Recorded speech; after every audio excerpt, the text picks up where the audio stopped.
Welcome everyone to our podcast, our very first podcast from the Kilcolman Union of Parishes.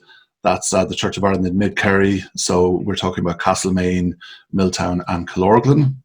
And we've decided just during this period of lockdown, we're trying new things, streaming services, etc. So we decided to also give it a go at podcasting. So today is, today is the day before the Feast of the Ascension. By the time this goes out, it will be Ascension. So I thought it would be very nice to start off with that and just take a look at that. So I am joined by the Reverend Annemarie Stuart and Reverend Isabel Keegan, our ministers, and they're going to be talking to us about that. How are you doing? Welcome. All good. We're doing well, yes, thank you. Hope everybody out there is well and safe also. Mm-hmm. All good. So actually, I thought that this was actually an interesting topic to look at, an interesting feast, because it's one that's quite neglected. And I remember reading somewhere that Teilhard de Chardin, this was actually one of his favourite feasts, which, and I know, Annemarie, that you're very fond of his work. So his commitment to evolution, yeah.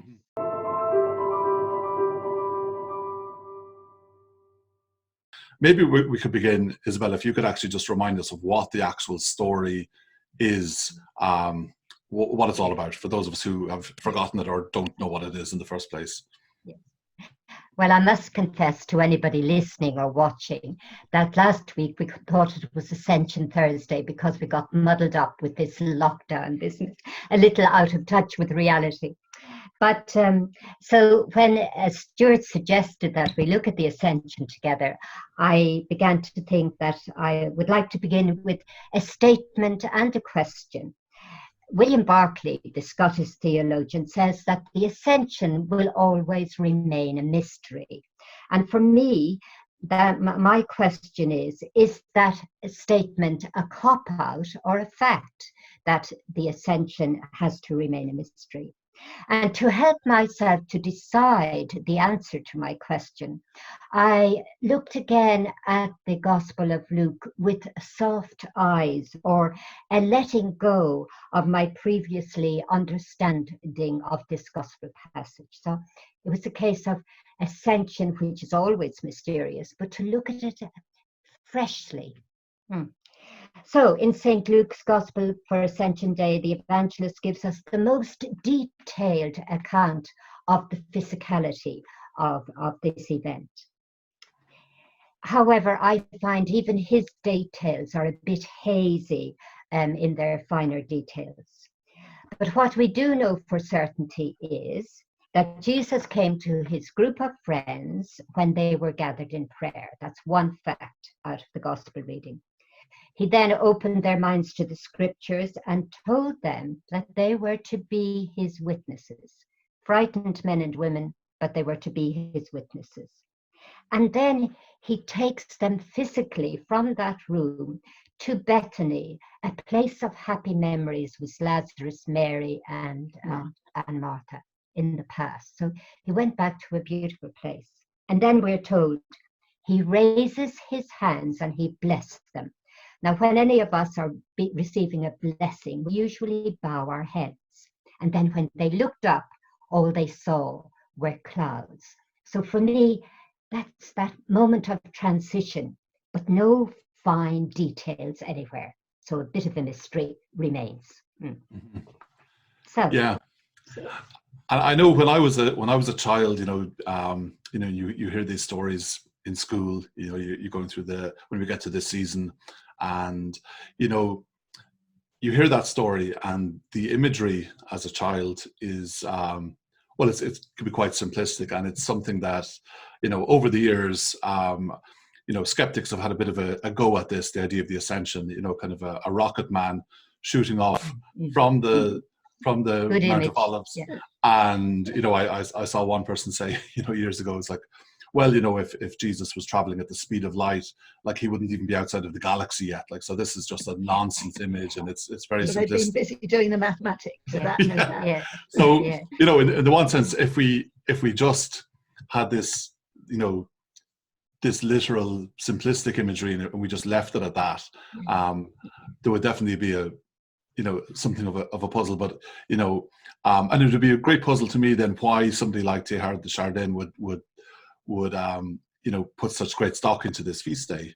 I think we get into difficulties when we take isolated events from Gospels and separate them out from the broader picture. And what I like about Luke's Gospel is it paints a very broad picture. It begins and ends in the temple, and it begins and ends with joyful events, which are also traumatic as well. And so these followers of Jesus lost their friend. Why Teilhard liked the story, I think, is because if Jesus continued to appear to them, either at the lakeside or in the upper room or individually, he was tied to time and place. Teilhard grappled with the importance of evolution and a God present in evolution, a God not subject to it, but fully present in it. And if we think of Jesus still trapped with the followers who needed him because they had lost him, it was a tragedy for them to see their leader, their master, the man who changed their lives, martyred. That would have kept Jesus in time and place. Whereas in the liberation of this idea of ascension, in whatever way it's possible to envisage it, and in that sense it does certainly remain a mystery, and not about a rocket man, and not a fantasy either. This story has endured throughout the centuries, and wise men and women, intelligent men and women, well-trained, scholastically well-trained in many different dimensions of life, have taken that story seriously. Mystery it might be, but it liberates Jesus to be there for anyone, anywhere, at any time. He's no longer trapped within the confines of little Israel, which is a tiny little nation state, very small. There's been a tradition of prayer between, a special prayer between Ascension and Pentecost, which I only learned in recent years that's where the word novena comes from, is from those 9 days. Yeah. 8 days of prayer. Yeah. So depending on whether you include the 2 days on either end, but yeah. Exactly. And over your years of ministry, have you seen, what sort of practices have you seen in the various churches? Are there? But remember much. Well, the funny thing that comes back to mind immediately is for Ascension Day and for Corpus Christi as well, 2 different feasts, ancient feasts in the church's life, they would do carpets of flowers. So Teilhard's concept of evolution and the practice of celebrating these feasts was very much linked with the whole of creation. So you would walk over carpets of flowers, and that, as you say, would be the beginning of a period of intense prayer, usually a prayer that everybody knew and would recite once a day at a certain time together. And that was known as a novena. And I actually don't remember. I'm not very good at doing that kind of thing. I'm not very good at processions. I always find them awkward and embarrassing. And we would often, in some of our bigger churches, have to lead the choir and a whole lot of our parishioners, several hundred, out on a procession around the town. I would die inside doing that. I don't find that helpful. For me, prayer needs to be very still, rather alone, only alone, in order to join other people at a deeper level than the obvious, at a deeper level than what's before our eyes. I don't know what your experience is about. Well, I had forgotten about the procession, anything associated with the Ascension, and I think for me that Annemarie was talking about England. I hadn't come across the carpets of flowers, but I do remember them happening in Spain, or hearing about them and seeing pictures. I think we had processions, and as Annemarie said, her place of prayer is more solitary, and then enriching her to come into the bigger community. But I find that for very many people, the external trappings of our Christianity perhaps move them gradually towards a place of deeper intimacy. So it works both ways, both drawing back and being on the external ring. Some people are just so moved by a procession without having to be in one. Yeah. The only snag, I suppose, for me with the activity of walking and the placing of the flowers and enjoying the scenery and the beauty of that surrounds us is the fact that actually to receive gifts, you have to empty yourself. You have to still yourself to receive. For years and years, we had a lovely little chapel just outside Canterbury where we lived. And it was a very ancient building with wooden beams. And we had a tiny little tabernacle there. We would gather around to pray. And for years, I spent time trying to love the living God, trying to love the risen Lord. And then it dawned on me, this trying to love was me trying to project my love, which was blocking the love of the living God to reach me. And it taught me about a kind of self-emptying, a kind of creation of a bowl within to receive the living God. Read out that passage from Ephesians that you alluded to earlier. So Ephesians 4:7-10. So the New Revised Standard Version. So, but each of us was given grace according to the measure of Christ's gift. Therefore it is said, when he ascended on high, he made captivity itself a captive.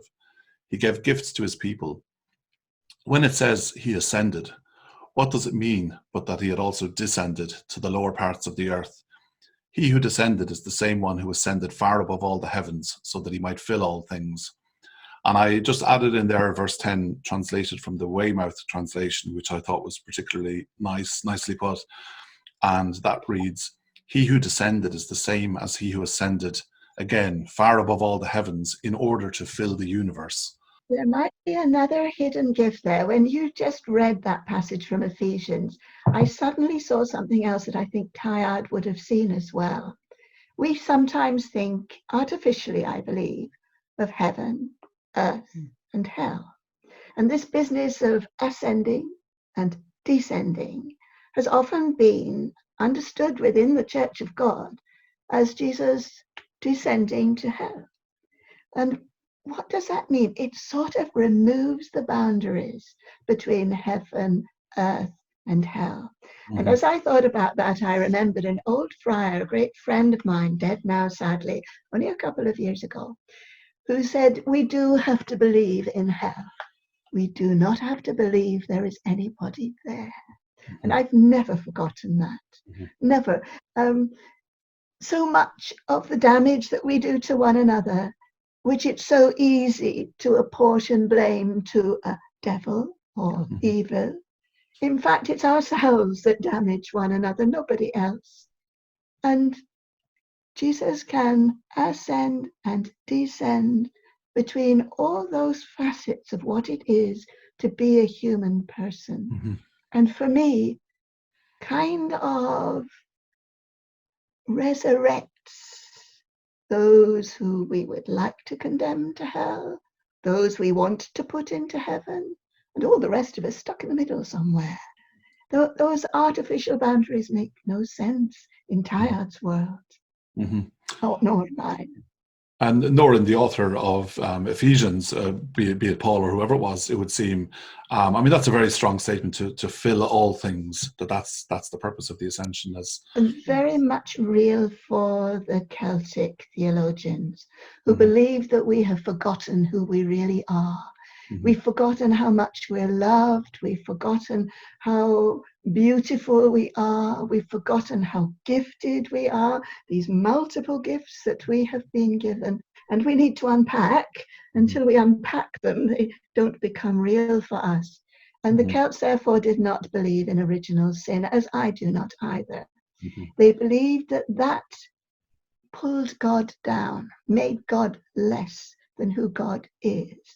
That if God is all love, all holy, all beautiful, all mighty, then the idea of hell is incompatible with that kind of a God. They didn't deny that we are sinful, that we hurt one another, we wound one another, sometimes really terribly. But they could not cope with the idea of a God who could admit evil. The working out of these issues is beautiful and important, and that's what men and women today are still working on, and that's important too, because that's another aspect of Teilhard's vision that we still need to go on working out. I used to say I don't believe scripture's ended, but shutting it up in a book in a way devalues it, because we're still working it out. We're still teaching, preaching, learning, sitting at one another's feet, and scripture continues in that, in a real way. Yeah, indeed. And this mention of the Ascension reminds us of that. This timeless Lord, not tied to time or place. Yeah, in the last church we were in Sherborne, over the high altar, there was this Victorian sculpture of the Ascension of Jesus, with all the disciples standing on either side of them. But on the base of this reredo, there were the footprints, Jesus' footprints standing there, and then that gap. So to prove he'd been, and the gap, there was the gap, as you talked about the wave. So between his feet and the body ascending, or wherever it went, or just it's that thrilling moment. Yes, of something. The pause. Like our pause buttons. So Isabel, now what's your take now on Barclay's question or Barclay's statement? Is it forever a mystery, or is it a mystery? It's not forever a mystery. It's a mystery that is forever unfolding itself. So in a sense, it's not a mystery. It's a place of learning. And I love the dimension of the fact of the historical Jesus and his experiencing of everything physical and sensual. And then for him to be fully alive in a sphere that only now we can just kind of have a touch and a hint of as we immerse ourselves in the wonders of the universe, both the physical and the technological and the creation side. So I believe we're living in a very thrilling universe, but we're not always as open to it as is available to us. It's a bit like myself and the computer. I know very limited use of a computer and all the toodly doodlies that you're using now, but they're there if I persevere with them. So that's my icon. It's waiting to be unpacked.